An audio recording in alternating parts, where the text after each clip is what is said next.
Pour ce que l'Esprit veut nous donner ce matin, je vous inviterai à tourner dans le psaume 55. Nous allons lire verset 13 au verset 15 pour commencer. Dans le psaume 55. Comme je vous l'ai mentionné tantôt en introduction, ce que l'Esprit veut nous donner ce matin, c'est quelque chose qui peut nous servir autant dans notre vie personnelle que dans notre vie spirituelle. Encore un beau sujet à comprendre que l'Esprit veut vraiment développer ce matin. Pour vous mettre dans le contexte du psaume 55, nous voyons que David exprimait de son cœur des choses très difficiles qu'il vivait. Entre autres, une trahison, une grande trahison qui était survenue au cours de sa vie. Et David exprimait son cœur face à ces choses-là, face à tout ce qui entourait cela et surtout comment il se sentait. Nous voyons qu'il est dit, à partir du verset 13, « Ce n'est pas un ennemi qui m'outrage, je le supporterai. Ce n'est pas mon adversaire qui s'élève contre moi, je me cacherai devant lui. C'est toi que j'estimais mon égal, toi mon confident et mon ami. Ensemble nous vivions dans une douce intimité, nous allions avec la foule à la maison de Dieu. » Nous allons arrêter là. Nous voyons, frères et sœurs, que ce que l'Esprit veut faire ressortir au travers de ces paroles que David exprimait, ce n'est pas la trahison qu'il avait subie envers cet homme, un homme du nom d'Achitophel, qui se trouvait à être son conseiller lorsqu'il était roi d'Israël. Si vous voulez étudier ces choses, vous pourrez aller voir dans 2 Samuel 15. Vous pourrez tout étudier ce contexte-là, où David était très proche d'un homme du nom d'Achitophel qui se trouvait à être son conseiller personnel. Les rois avaient souvent cette coutume d'avoir un homme à leur côté qui était leur conseiller. Mais ce que l'Esprit veut faire ressortir, c'est la relation que David entretenait avec cet homme-là. Nous voyons qu'au travers de ce que David dit, David développe sur la profondeur de la relation qu'il avait avec cet homme. Voici comment David le dit. David nous dit que cet homme était son égal. Qu'autrement dit, pour lui, il était au même rang que sa personne. Souvenons-nous, David était roi, cet homme était conseiller. Donc son serviteur, donc selon la hiérarchie, quelqu'un d'inférieur. Mais nous voyons que David était si près de cet homme qu'il le considérait comme étant son égal. Autrement dit, qu'il n'y avait pas lieu de roi ou de serviteur ou peu importe. C'était d'homme à homme qu'il parlait avec cet homme-là, à cœur ouvert. Nous voyons qu'il dit de cet homme qu'il était son confident. Selon le dictionnaire, un confident, quelqu'un à qui on confie ses plus secrètes pensées. Un confident.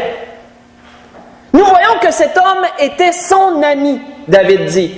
Quelqu'un pour qui, selon le dictionnaire, un ami, quelqu'un pour qui on a de la compassion, de la sympathie, de l'affection. Quelqu'un avec qui on a toutes ces choses peut s'appeler un ami pour nous. Nous voyons que dans la relation que David entretenait avec cet homme, il y avait ces 3 choses. Il était son égal, il était son confident, il était son ami. Mes frères et sœurs, ce que vraiment l'Esprit veut faire ressortir de tout cela, qu'est-ce qui permettait d'avoir une telle relation avec quelqu'un? Nous voyons que David le relevait aussi au verset 15, lorsqu'il a dit « Nous vivions dans une douce intimité. » Nous voyons que le contexte qui permettait vraiment une relation aussi profonde avec quelqu'un était l'intimité. Et c'est ce que l'Esprit veut ressortir ce matin, et c'est ce qu'il veut nous faire explorer, le sujet de l'intimité. Qu'est-ce que l'intimité selon le dictionnaire? Caractère de ce qui est intime, secret. Ce qui est intime, c'est ce qui est le plus privé. Ce qui est en privé, c'est intime. Caractère de ce qui est intime, ce qui est secret. Si nous avons un ami intime, selon le dictionnaire, c'est quelqu'un avec qui on est très lié. Si on est très lié à une personne, pour nous, c'est un intime. Si nous avons une relation intime, si nous sommes en intimité avec quelqu'un, ça veut dire quoi? On est en privé. Il n'y a pas personne alentour, nous sommes moi, mettons, et cette personne, nous sommes dans l'intimité. Pour vraiment vous faire comprendre le mot en question. Nous voyons que David fait référence de cette douce intimité qu'il avait avec cet homme du nom d'Achitophel. Certainement que David repensait sans doute, d'après moi, à toutes ces conversations qu'il a eues avec cet homme, en privé, où il pouvait s'exprimer à cœur ouvert, même si c'était un conseiller. D'égal à égal, il pouvait lui exprimer ses pensées les plus profondes, puisqu'il était son confident. Il pouvait lui dévoiler tout ce qu'il avait sur le cœur et sans doute recevoir tous ces bons conseils que cet homme avait. Mes frères et sœurs, lorsque nous considérons ce sujet qu'est l'intimité, que nous considérons comment Dieu, au départ dans la Genèse, a créé l'homme, lorsqu'il dit « Faisons l'homme à notre image, à notre ressemblance », vous connaissez bien ce verset, Genèse 1, verset 26, nous voyons quoi, frères et sœurs? Nous voyons que le désir de Dieu, au départ, a toujours été d'entrer en relation avec l'humain qu'il avait créé et tous les humains qui en suivraient. Nous voyons qu'à la base, la pensée de Dieu, le désir de Dieu a toujours été d'entrer en relation avec l'humanité, avec l'être humain. Parce que c'est la seule créature que Dieu a créée qui était dotée d'un esprit capable d'interagir avec le sien à lui. Dieu peut-il avoir une relation avec une montagne? Dieu peut-il avoir une relation avec un animal? Adam n'a pas pu avoir de relation avec un animal. Nous voyons que Dieu avait créé premièrement les animaux pour qu'ils ne se sentent pas seuls, mais la Bible nous dit qu'Adam n'avait pas trouvé quelqu'un semblable à lui. Et donc, Dieu a créé ensuite la femme. Et c'est là qu'Adam a réalisé et a dit « Voici enfin celle qui est os de mes os, chair de ma chair. » En d'autres mots, voici celle enfin avec qui je peux avoir une relation. Nous voyons, frères et sœurs, dans toutes ces choses, un jour notre Seigneur nous dit quelque chose de spécial. Parce que Dieu ne veut pas simplement entrer en relation avec l'humanité, avec les êtres humains qu'il s'est créés. Dieu veut aller encore plus loin que cela, avec chacun de nous qui avons l'Esprit de Dieu qui habite en nous. Nous voyons qu'un jour, le Seigneur, dans les Béatitudes, a dit ceci. « Mais quand tu pries, entre dans ta chambre, ferme ta porte et prie ton Père qui est là dans le lieu secret. Et ton Père qui voit dans le secret te le rendra. » Voyez ça dans Matthieu 6, verset 6. Lorsque nous analysons, frères et sœurs, ce beau verset que le Seigneur nous a laissé, cette belle parole, nous y voyons quoi? Nous y voyons une invitation du Père. Une invitation de pas seulement être en relation avec nous, parce que si nous regardons ce que David avait vécu au cours de sa vie, nous pouvons voir quoi? Que David avait été en relation avec bien des gens. Mais avait-il eu une relation intime, profonde, avec absolument tous les gens qu'il avait connus? Certainement pas. Et c'est pareil pour chacun d'entre nous. Il y a des personnes avec qui vous avez une relation, sans dire distante, vous avez une relation de base, je dirais, une communication de base, ce sont des connaissances, des contacts que vous avez. Mais il y a d'autres personnes, comme notre conjoint, notre époux, épouse, avec qui nous avons une relation intime, qui veut dire avec qui nous sommes étroitement liés et avec qui nous avons souvent des temps privés. Nous voyons que David, entre autres, lorsqu'il était soldat, avait eu ce genre de relation profonde avec Jonathan. Vous connaissez l'endroit, si vous voulez aller le lire, 1 Samuel 18, verset 1 au verset 3. La Bible nous dit qu'il aimait cet homme comme son âme. C'était quelqu'un avec qui il était très lié, c'était un intime, quelqu'un avec qui il était étroitement lié. Nous voyons que lorsque David fut roi, Jonathan est mort, lui, quelque temps avant. Et là, David a retrouvé une autre personne avec qui il s'était très étroitement lié, avec qui il était devenu très intime, le monsieur Achitophel, ce serviteur, ce conseiller, qui l'avait trahi plus tard en allant avec son fils Absalom. Lorsqu'il y a eu la révolte de son fils Absalom, Achitophel a suivi Absalom et n'est pas resté avec David. Mais qu'est-ce que le Seigneur nous dit? Si nous revenons à cette invitation que notre Seigneur Jésus donnait à ceux qui étaient présents, qui nous concerne aussi, lorsqu'il parlait de prier, d'entrer dans ta chambre, de fermer la porte et de prier ton Père qui est dans le lieu secret. Et qu'est-ce qu'il disait à la fin? Ton Père qui voit dans le secret te le rendra. Cette invitation que le Seigneur faisait au nom de notre Père nous démontre que Dieu ne veut pas seulement être en relation avec nous, il veut être en intimité avec nous. Et ça, frères et sœurs, ça a une grande différence. Parce que nous avons vu tantôt que pour avoir une relation profonde avec son conseiller, David avait dû avoir une douce intimité avec cette personne. Souvent, lorsque nous pensons d'intimité, nous pensons tout de suite aux relations sexuelles. Oublions ça, c'est pas ça l'intimité. Ça fait partie de l'intimité, lorsque c'est le temps, lorsque c'est la bonne personne. Mais l'intimité, c'est premièrement des temps où il est propice d'entendre des choses que nous n'entendrons pas normalement, de voir des choses que nous ne verrons pas normalement chez une personne, et d'apprendre à connaître une personne comme nous ne la connaîtrions pas si nous la verrions simplement en public. C'est un temps propice où il se développe beaucoup de choses, l'intimité. Nous voyons que le Seigneur manifestait ce désir de Dieu d'être en intimité avec nous. Et non simplement en relation avec chacun de nous, ce qui est la base. Au travers de Jésus, Dieu a apporté une relation. Nous voyons que dans l'Ancien Testament, il était possible d'avoir une relation avec Dieu au travers de la première alliance, au travers de la loi. Mais il n'a jamais été aussi possible d'entrer en intimité avec Dieu qu'au travers de notre Seigneur Jésus. Dans l'Ancienne Alliance, nous ne voyons pas de relation intime avec Dieu, avec le peuple. Pas du moins comme le Seigneur nous l'a. Mais au travers du Seigneur, nous voyons vraiment quelque chose de particulier, cette intimité à laquelle le Père nous invite. Et c'est pourquoi, frères et sœurs, notez qu'il est dit à la fin de ce verset, de Matthieu 6, verset 6, que notre Père qui voit dans le secret nous le rendra. Il nous le rendra, ça veut dire quoi? Ça veut dire que nous pourrons bénéficier de toutes ces choses qui ressortent au travers de l'intimité. Mais pour cela, frères et sœurs, nous devons premièrement comprendre l'importance de l'intimité. La comprenons-nous? Et pour la comprendre, nous devons aussi explorer qu'est-ce que l'intimité peut apporter. Parce que l'intimité est une circonstance, comme je vous ai dit, propice à bien des choses. Mais nous devons bien comprendre cela afin de comprendre l'intimité elle-même et d'en ressortir toutes ces choses. Et c'est ce que l'Esprit veut nous donner. Je vous invite dans un premier temps, nous allons tourner dans Matthieu chapitre 13. Nous pourrons voir des situations avec notre Seigneur et tout ce que l'intimité a fait ressortir au travers de celle-ci. Premièrement, dans Matthieu chapitre 13.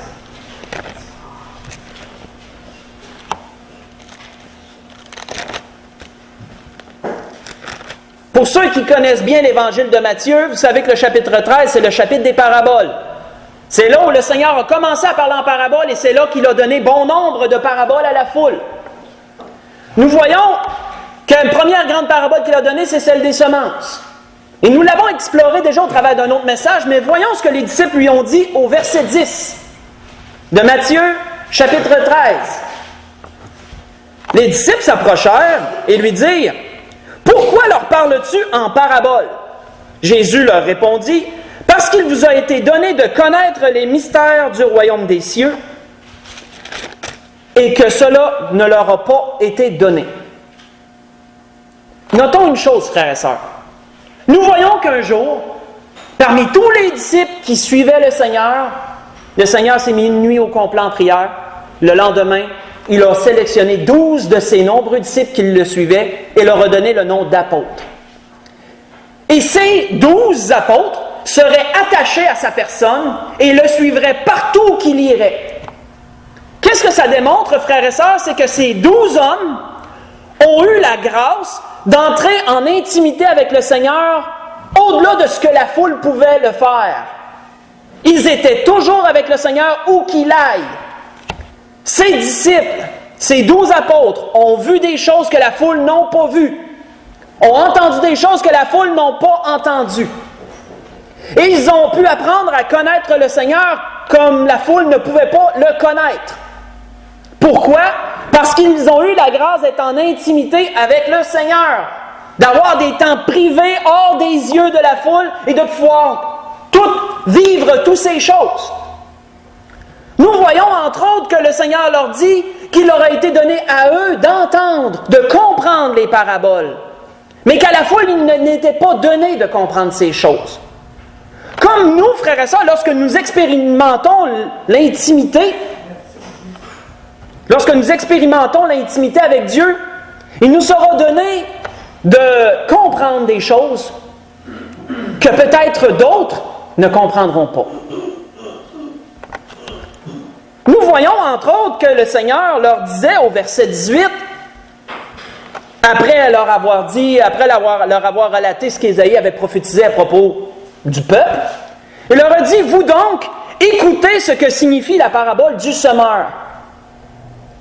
À vous donc, il vous est donné la grâce de comprendre ces choses, d'entendre ces explications que les autres n'entendront pas.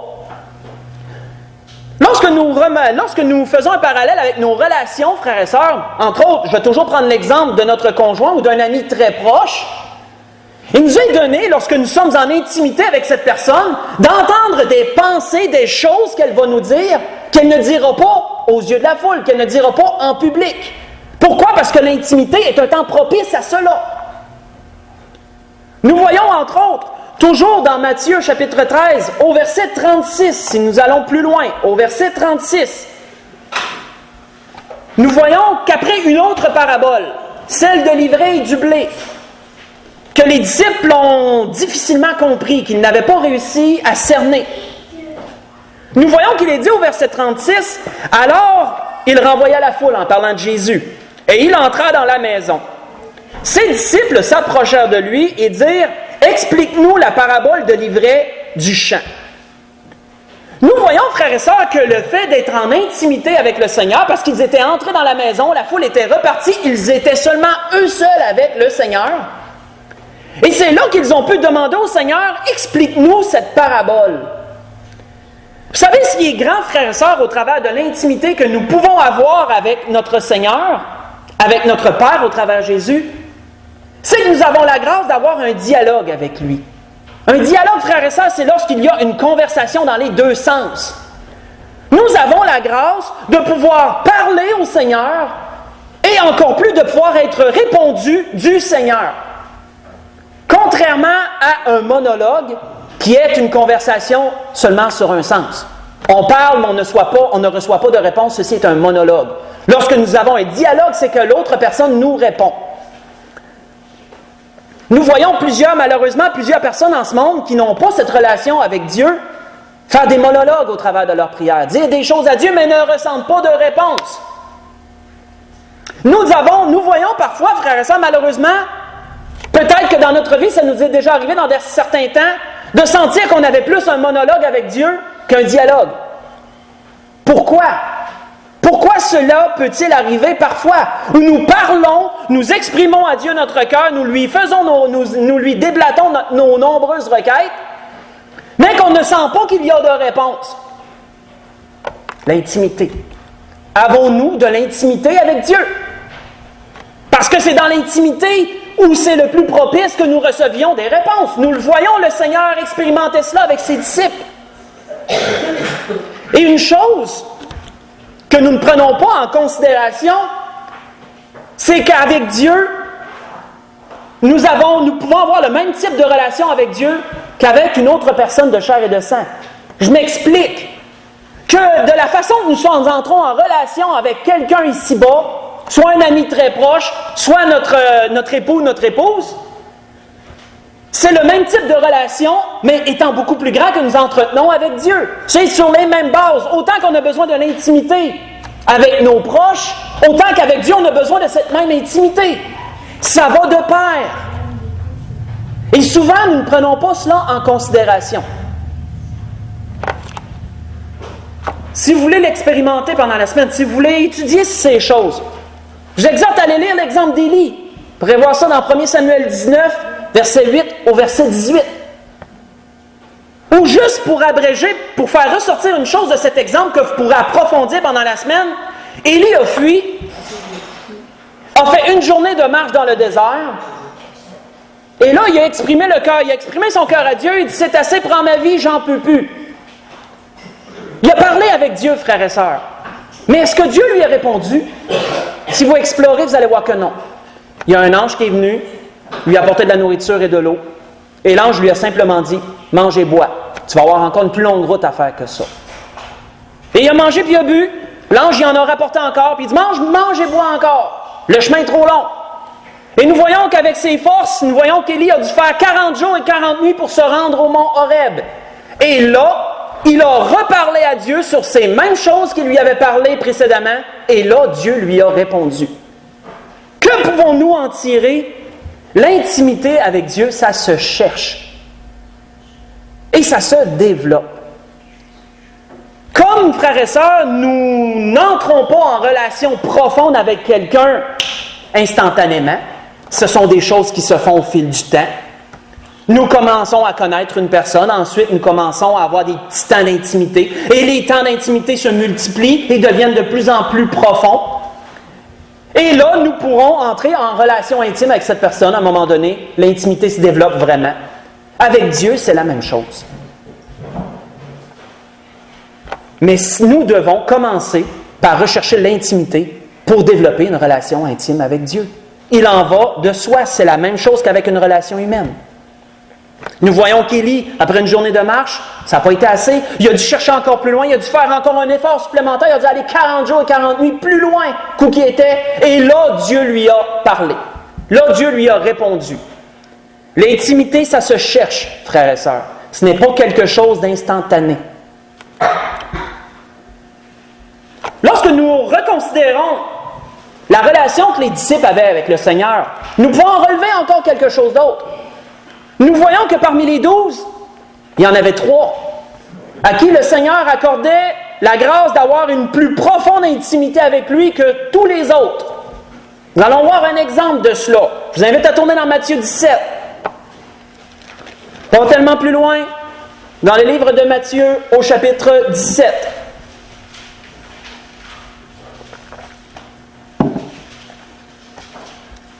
Nous allons lire une partie de ce qui s'est passé ici. Un endroit que vous connaissez bien, la transfiguration. Nous allons commencer à partir du verset 1. Nous voyons qu'il est dit, 6 jours après, Jésus prit avec lui Pierre, Jacques et Jean, son frère, et il les conduisit à l'écart sur une haute montagne. Prenons note, frères et sœurs, que ceci, c'est de l'intimité. Les autres sont restés en bas, et Jésus seul, avec ses 3 hommes, ses 3 apôtres, est monté sur une haute montagne. Il n'y avait plus personne d'autre avec eux. C'est de l'intimité, ça. Et nous voyons que c'est à ce moment-là qu'ils ont vu, qu'il est dit, il fut transfiguré devant eux, son visage resplendit comme le soleil, ses vêtements devinrent blancs comme la lumière. Et voici, Moïse et Élie apparurent s'entretenant avec lui. Nous allons arrêter là. Que voyons-nous, frères et sœurs? C'est qu'à ce moment-là, les disciples ont pu entendre des paroles qu'ils n'auraient jamais entendues. Ils ont entendu la voix de Dieu après ces paroles que Pierre a dit. Ils ont entendu la voix de Dieu dire « Celui-ci est mon Fils bien-aimé en qui j'ai mis toute mon affection, écoutez-le. » Ils ont pu voir, frères et sœurs, Élie et Moïse, qu'ils n'auraient jamais vus en d'autres circonstances. Ils ont pu voir le Seigneur dans toute sa gloire, comme ils ne l'ont jamais revu ici-bas, après, du temps qu'il a été ici-bas. Que voyons-nous, frères et sœurs? C'est qu'ils ont vu, ils ont entendu des choses qu'ils n'auraient pas entendues en d'autres circonstances. Et qu'est-ce qui a été propice à cela? Quelle circonstance a fait que cela a pu être? C'est l'intimité. Lorsque nous analysons, frères et sœurs, avec nos relations, nous avons ici-bas, nous remarquerons que lorsque nous avons de l'intimité avec un ami, ou avec notre époux ou notre épouse, nous verrons des choses que nous ne verrons pas normalement en public. Nous entendrons des choses que nous n'entendrons pas normalement en public. Pourquoi? Parce que l'intimité, c'est la circonstance propice à tout cela. Et ce sont des choses parfois qui nous marquent d'un bon sens. Lorsque nous écoutons juste une parole que Pierre a prononcée, à la suite de cela, à la suite de cette expérience qu'il a vécue sur cette montagne, voici ce qu'il nous dit. Ce n'est pas en effet en suivant des fables habilement conçues, fables, histoire inventée de toutes pièces, si vous vous souvenez, c'est ce qui veut dire le mot fable. Ce n'est pas en suivant des fables habilement conçues que nous vous avons fait connaître la puissance et l'avènement de notre Seigneur Jésus-Christ. Mais c'est comme ayant vu sa majesté de nos propres yeux. car il a reçu de Dieu le Père honneur et gloire, quand la gloire magnifique lui fit entendre une voix qui disait « Celui-ci est mon Fils bien-aimé, en qui j'ai mis toute mon affection. » Voyez ça dans 2 Pierre, chapitre 1, je vous ai lu le verset 16 et le verset 17. C'est grand, frères et sœurs, quand nous considérons ce que l'intimité peut produire. Et l'importance de vivre cette intimité-là. De vivre des moments comme ceux-là. Allons voir un autre exemple. Je vous invite à tourner dans Marc. Dans l'autre évangile qui suit, l'évangile de Marc, nous irons au chapitre 5. Nous lirons à partir du verset 35 de l'évangile de Marc au chapitre 5.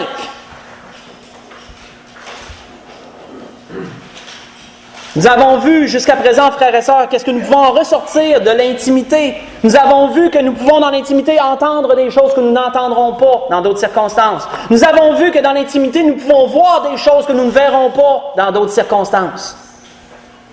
Notons une autre chose ici. Nous voyons dans l'évangile de Marc, au chapitre 5, à partir du verset 35, un homme chef de synagogue du nom de Jairus, sa fille était mourante. Il a fait demander le Seigneur. Sa fille était morte entre-temps. Et là, quelqu'un lui a dit, Pourquoi importes-tu encore le maître? Ta fille est morte. Laisse faire. Qu'a-t-il dit? Comme il parlait encore, survinrent de chez le chef de la synagogue des gens qui dirent, Ta fille est morte. Pourquoi importuner davantage le maître? Mais Jésus, sans tenir compte de ces paroles, dit au chef de la synagogue, Ne crains pas, crois seulement. Et il ne permit à personne de l'accompagner, si ce n'est à Pierre, à Jacques et à Jean, frères de Jacques. Nous parlons ici d'intimité. Parce que tous les autres qui l'avaient suivi, ses disciples et la foule bruyante qui était là, ont été priés de sortir. Et eux seuls étaient avec le Seigneur, eux et les parents. Nous voyons qu'ils arrivèrent à la maison du chef de la synagogue où Jésus vit une foule bruyante et des gens qui pleuraient, poussaient de grands cris. Il entra et leur dit, « Pourquoi faites-vous du bruit et pourquoi pleurez-vous? L'enfant n'est pas morte, mais elle dort. » Et ils se moquèrent de lui. Alors, ayant fait sortir tout le monde, il prit avec lui le père et la mère de l'enfant et ceux qui l'avaient accompagné. Le père, la mère, les 3 disciples et le Seigneur. L'intimité, ce temps propice à toute chose. Nous voyons qu'à ce moment-là, il entra où était l'enfant. Il la saisit par la main et lui dit « Talitha koumi », ce qui signifie « Jeune fille, lève-toi, je te le dis ». Aussitôt, la jeune fille se leva et se mit à marcher, car elle avait 12 ans, et ils furent dans un grand étonnement. Jésus leur adressa de fortes recommandations pour que personne ne sache la chose. Et il dit qu'on donne à manger à la jeune fille.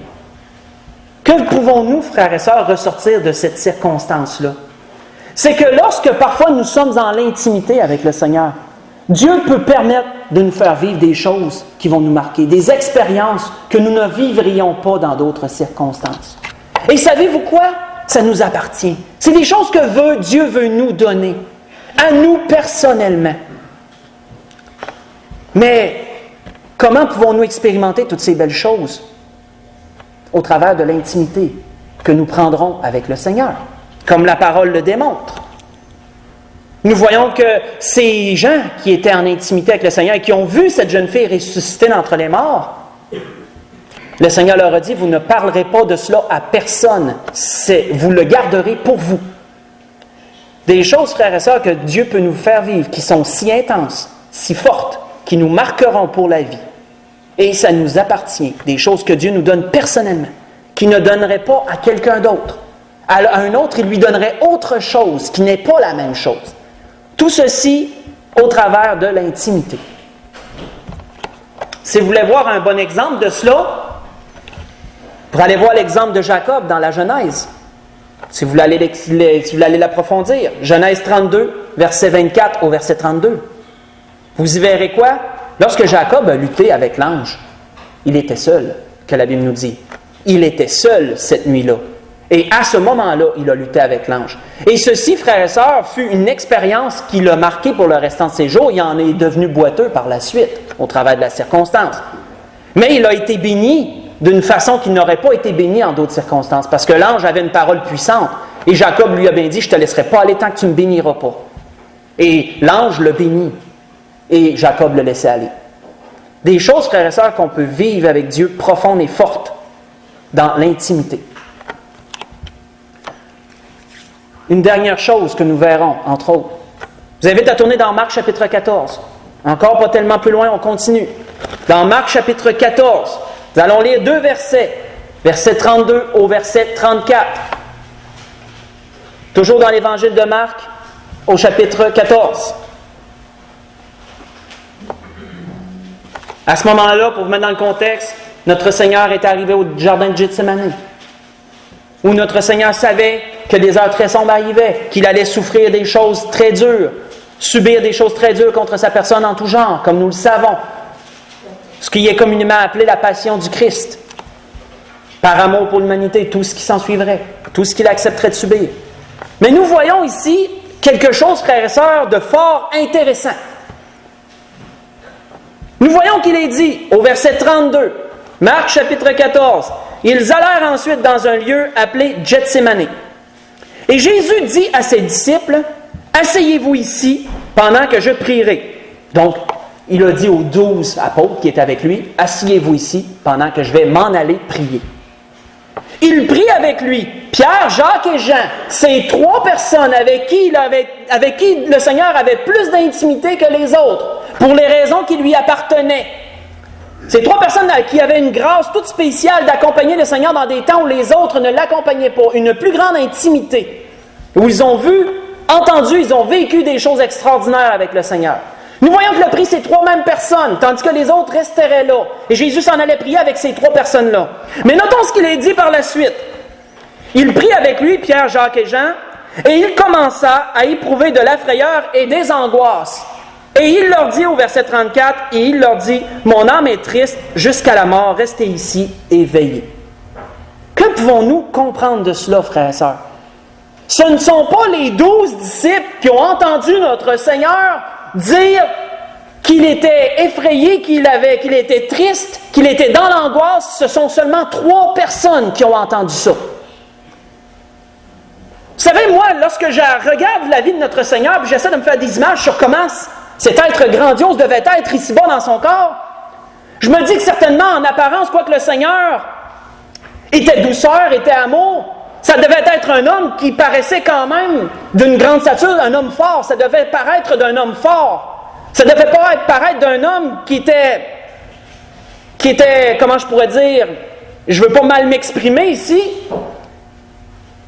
mais il ne devait pas paraître d'un homme faible.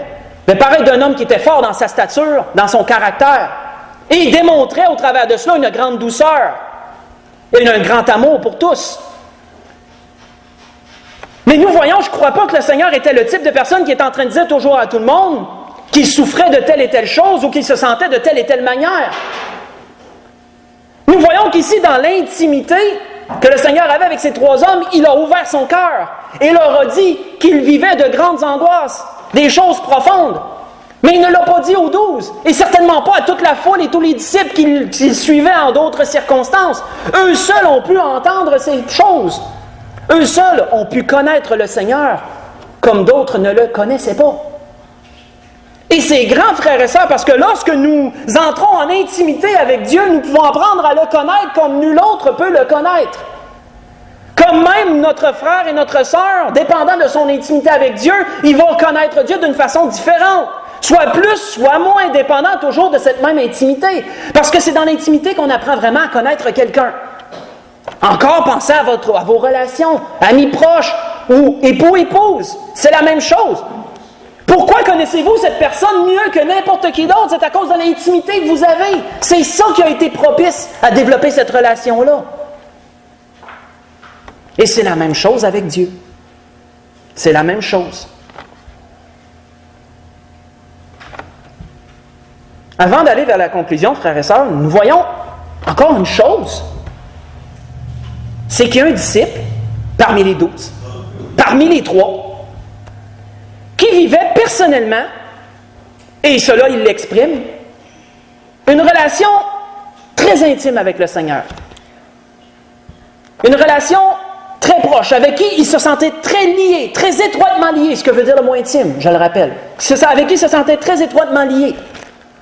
Nous voyons qu'il dit, entre autres, dans son évangile, lorsqu'il parle de sa propre personne, il dit ceci. Alors, le disciple que Jésus aimait dit à Pierre, « C'est le Seigneur. » Et Simon-Pierre, dès qu'il l'a entendu que c'était le Seigneur, il mit son vêtement et sa ceinture, car il était nu, et se jeta dans la mer. Je vous relate un événement qui est arrivé, Jean, chapitre 21, verset 7. Mais comment Jean se nomme-t-il? Il se nomme le disciple que Jésus aimait. Pas parce que Jésus l'aimait plus qu'un autre. Notre Seigneur était, comment je pourrais dire, sans favoritisme dans ce sens. Chacun entre en relation avec le Seigneur comme il le veut. C'est une invitation donnée à tous. Et nous voyons que Jean avait pleinement saisi cette invitation-là, lui.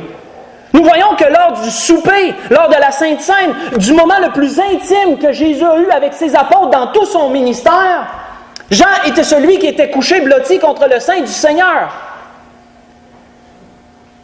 Ça nous paraît drôle qu'un adulte fasse ce genre de choses dans notre, comment je pourrais dire, dans notre façon de vivre, dans notre société à nous, ça serait très mal vu qu'un homme fasse ce genre de choses avec un autre homme. Mais souvenons-nous qu'à leur époque, c'était une autre circonstance.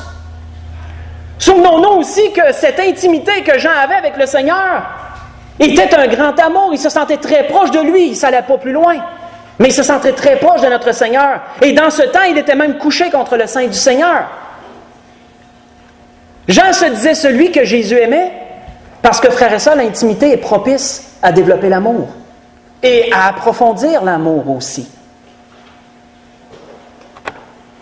Vous savez, Dieu veut être notre ami. Dieu veut être notre confident. Dieu veut être notre conseiller. Dieu veut être la personne avec qui on est le plus proche, avec qui on se sent en intimité. Un intime, quelqu'un avec qui on est étroitement lié. Dieu veut être tout cela. Et au travers Jésus, il donne l'accessibilité à tout cela. Mais ça dépend de chacun d'entre nous. Parce que l'intimité, ça se cherche. L'intimité, ça se développe. L'intimité demande de l'effort, demande du temps. Sommes-nous prêts à donner ce temps? Sommes-nous prêts à faire ces efforts? Vous savez, c'est la même chose lorsque nous sommes en relation avec quelqu'un et que nous avons ce besoin d'être avec elle. Qu'est-ce que nous allons faire? Nous allons rechercher l'intimité. S'il y a de la famille, on va essayer de garder les enfants, on va essayer de faire garder les enfants, on va avoir un temps tout seul. Pourquoi? Parce qu'on recherche l'intimité. On veut que tout ce qui est propice dans l'intimité ressorte. Parce qu'il y a des choses que seule l'intimité permet. Dans d'autres circonstances, on ne l'aura pas, ça. Mais dans l'intimité, il nous est possible de l'avoir. Et c'est la même chose avec Dieu. C'est la même chose. Avant d'aller à la conclusion, nous voyons que Jean disait ceci. Nous voyons qu'il disait dans le début de son épître, plus tard, « Ce qui était dès le commencement, ce que nous avons entendu, disait-il, ce que nous avons vu de nos yeux, ce que nous avons contemplé et que nos mains ont touché. » Il était bien placé pour le dire. « Que nos mains ont touché, concernant la parole de vie, disait-il. Et la vie a été manifestée et nous l'avons vue et nous lui rendons ce témoignage. Et nous vous annonçons la vie éternelle qui était auprès du Père et qui nous a été manifestée. » Voyez ça dans 1 Jean, chapitre 1. Je vous ai lu le verset 1 et le verset 2. Lorsqu'il y a, frères et sœurs, manque d'intimité, qu'arrive-t-il? Il y a distance entre deux personnes. Nous voyons qu'un proverbe qui me vient à l'esprit de mémoire, proverbe 27 de Salomon, je crois, verset 10, chapitre 27, verset 10, une partie du proverbe que je me souviens, il dit « Vaut mieux avoir un voisin proche qu'un frère lointain, qu'un frère éloigné. » Proverbe 27, verset 10, je crois. Voulant dire quoi? Si on a quelqu'un de proche, on dit parce qu'on est plus en intimité avec lui. Et ça ne veut pas dire nécessairement que les liens du sang produisent cela. C'est pas parce que c'est ton frère selon la chair que tu vas être nécessairement plus intime avec lui. S'il n'y a pas d'intimité, il y a distance entre deux personnes, que ce soit ton frère dans la chair ou que ce soit ton époux, épouse ou ton meilleur ami. L'intimité garde le lien, ça garde le lien fort. S'il manque de cela, il y a division, il y a distance. Sans dire division, il y a distance entre les deux. Et plus il en manque, plus la distance s'élargit. L'intimité est nécessaire si on veut garder une relation forte avec quelqu'un. Et surtout avec Dieu. C'est la même chose. Pour conclure ce que l'Esprit voulait nous donner ce matin, dans toutes ces choses que nous avons vues, récapitulation rapide, nous avons vu quoi? Qu'est-ce que l'intimité produit, frères et sœurs? L'intimité produit de voir des choses que personne ne verrait, d'entendre des choses que personne n'entendrait, d'expérimenter des choses qu'on n'expérimenterait pas dans d'autres circonstances, d'apprendre à connaître une personne comme on ne la connaîtrait pas dans d'autres circonstances, et d'approfondir le lien qui nous unit, parce que sans ça, les liens se brisent. Tournons pour conclure dans le psaume 63. Nous retournerons à David pour conclure, parce qu'il y a une parole que l'Esprit a relevée tantôt qui est très importante au travers de l'exemple d'Élie, c'est que l'intimité, ça se cherche. L'intimité n'est pas quelque chose d'instantané, ça se développe. Et si David fut appelé, je crois dans les Actes chapitre 13, verset 33, s'il fut appelé un homme selon le cœur de Dieu, c'est entre autres parce que David comprenait l'importance de l'intimité et qu'il la recherchait, cette intimité-là. Dans un psaume qu'on a déjà lu, à propos, dans un autre message que l'Esprit nous avait donné sur la faim et la soif de Dieu, si vous vous souvenez. On avait été dans ce psaume, mais nous allons relire du verset 1 au verset 5. Et nous verrons, au travers de ce sujet, comment David recherchait cette intimité. Psaume de David lorsqu'il était dans le désert de Juda, lorsqu'il a dû fuir devant Saül et qu'il a dû fuir dans le désert, c'est en été dans le désert de Juda. « Ô Dieu, tu es mon Dieu, je te cherche. » Qu'avons-nous dit? L'intimité, ça se cherche.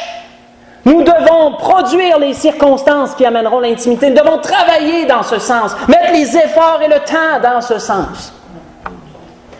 Mon âme a soif de toi, mon corps soupire après toi.